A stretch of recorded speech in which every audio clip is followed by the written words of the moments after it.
This is Meridian Tonight with Fred Dinage and Debbie Thrower.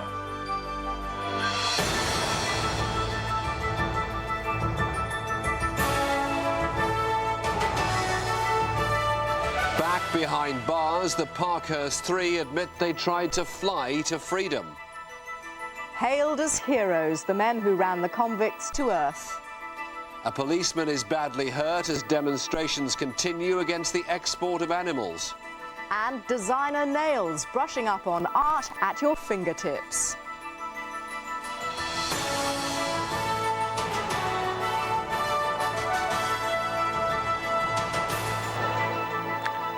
Good evening. Back behind bars, the Parkhurst prisoners after 5 days on the run.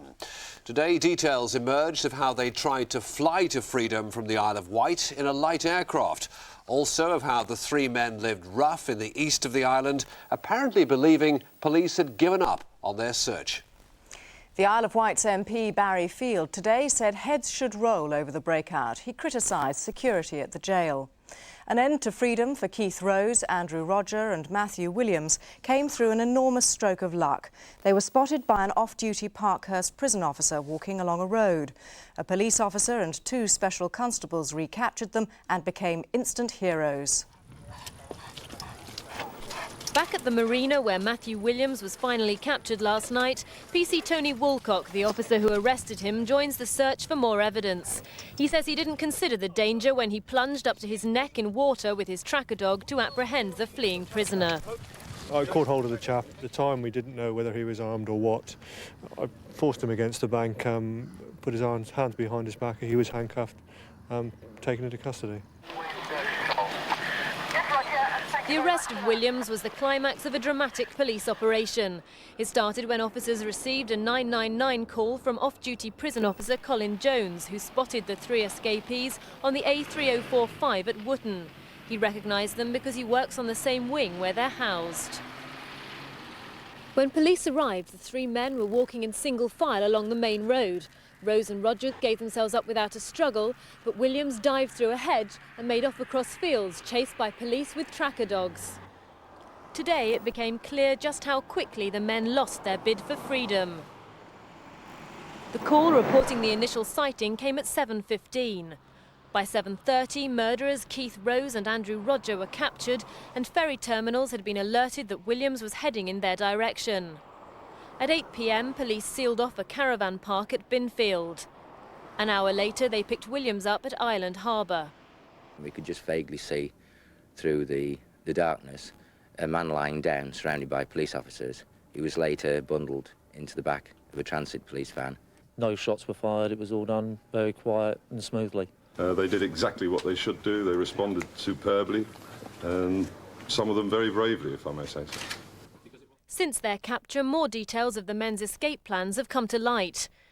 Keith Rose, a qualified pilot, told a prison official they went to Sandown Airport intending to steal an aircraft to get them off the island.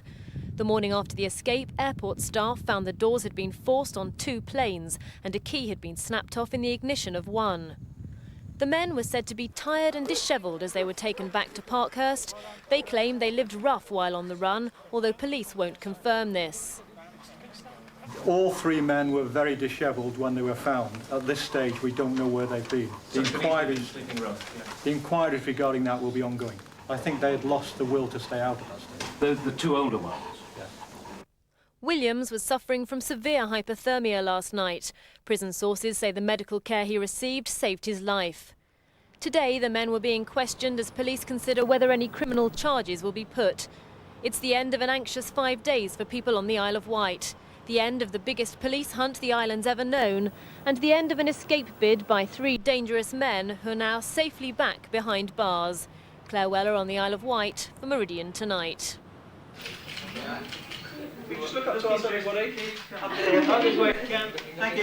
Back in the classroom this morning, but still the centre of attention. Teacher Mike Carr, one of the 2 part-time policemen who played a key role in the recapture of the escapees.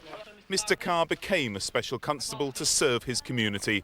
Last night he did just that by arresting convicted killer Andrew Rodger. I ran up to him, asked him for identification, which he was unable to produce, of course.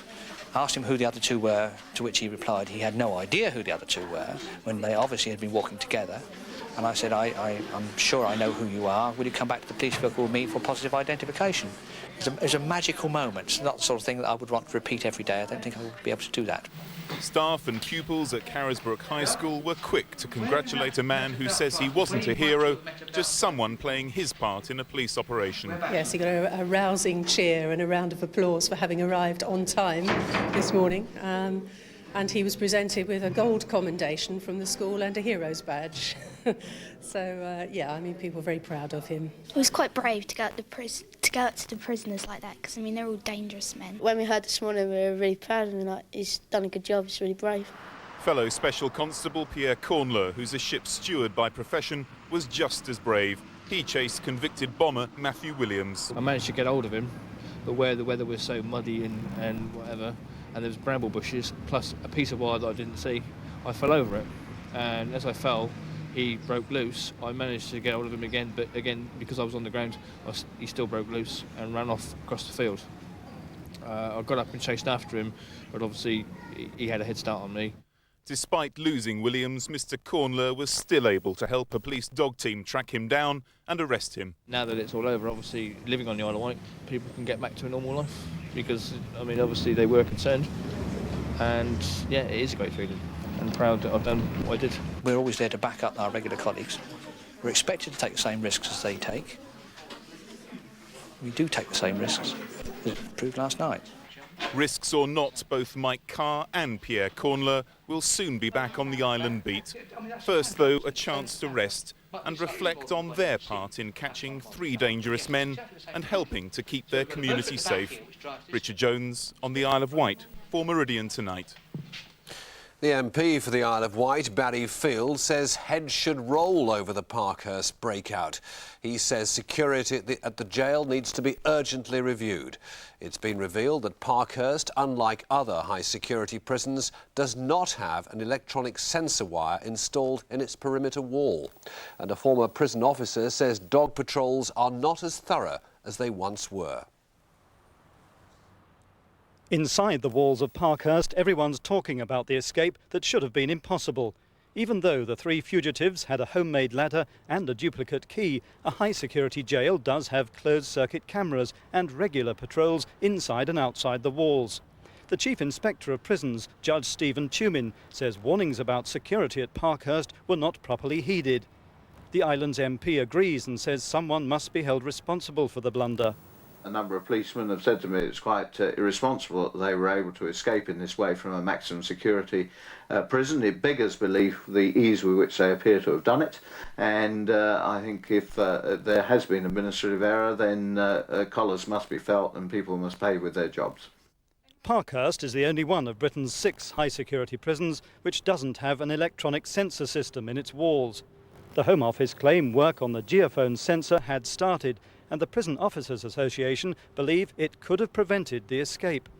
Highly dangerous criminals, Category A prisoners, that escape must be made for them difficult and virtually impossible unless you enjoy the support of electronic devices affixed to fences and walls. Then escape must be made easier for prisoners.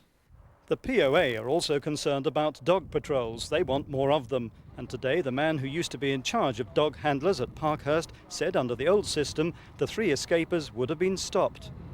I had dogs deployed outside the prison rather than inside the prison. There was 1 dog on each wall, and if anybody was going to escape, they were seen by the dog on the street away, so there was no way anyone could escape from Parkhurst at that time, in my opinion. On the streets of Newport today, there were also calls for much better security at Parkhurst. I think they should take a look at the jails in America and take a bit of advice from them, because I don't think any of the prisoners from there have escaped, have they?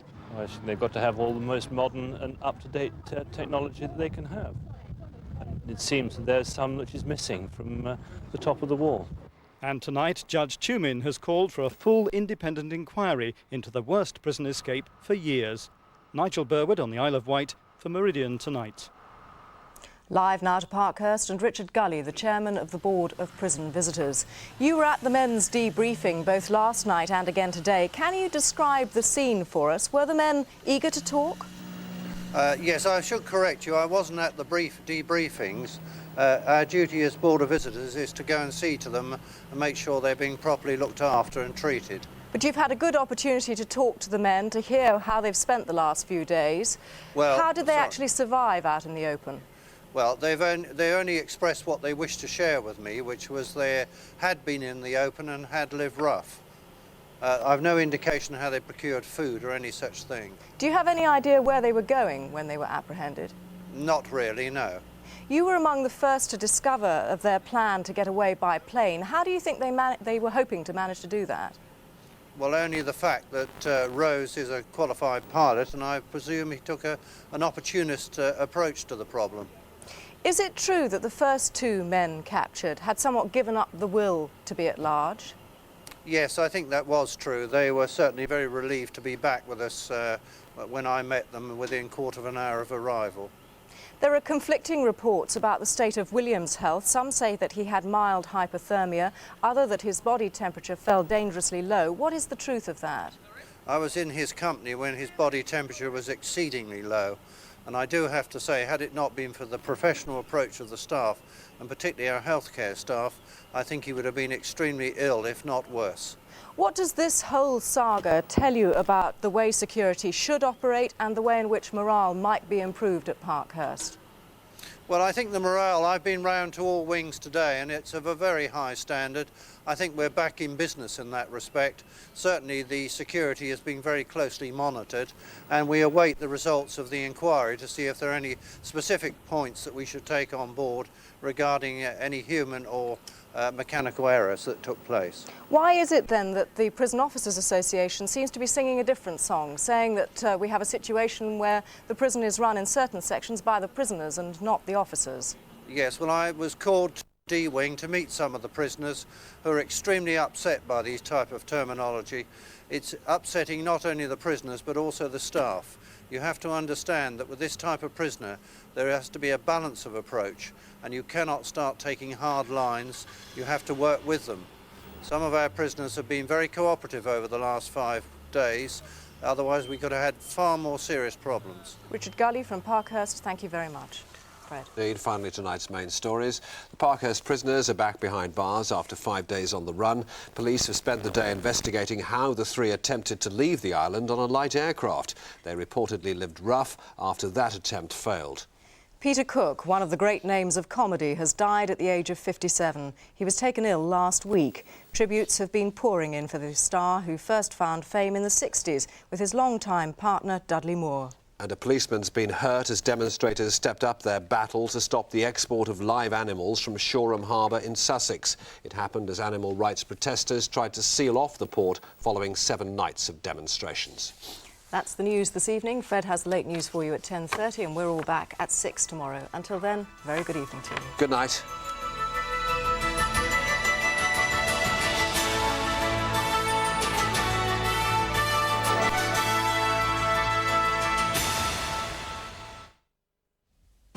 An alarming revelation about modern surgery. Patients have been put at risk. Keyhole surgery promised cheaper operations, speedier recoveries and less pain.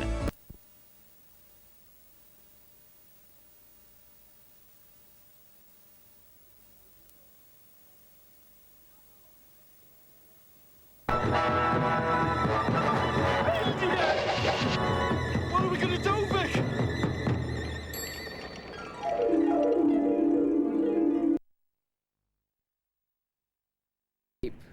The heat was so intense that it burnt my face from standing on